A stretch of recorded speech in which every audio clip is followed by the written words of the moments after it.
How to delete Facebook account, step-by-step guide. Hello everyone, welcome back.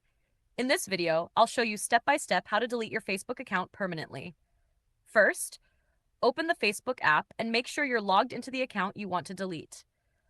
Next, tap the three lines or menu button in the top right corner, scroll down and tap on Settings and Privacy, then select Settings. Now scroll down to the section called Account Center and tap on it. Inside Account Center, select Personal Details and then choose Account Ownership and Control. Here you will see the option Deactivation or Deletion. Tap on it. Now select the account you want to delete.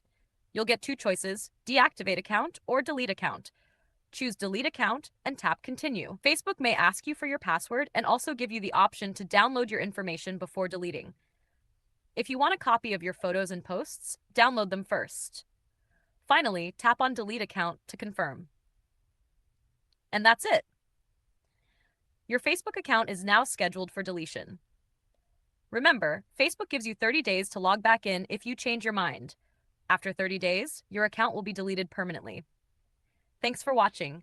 Don't forget to like, share, and subscribe for more helpful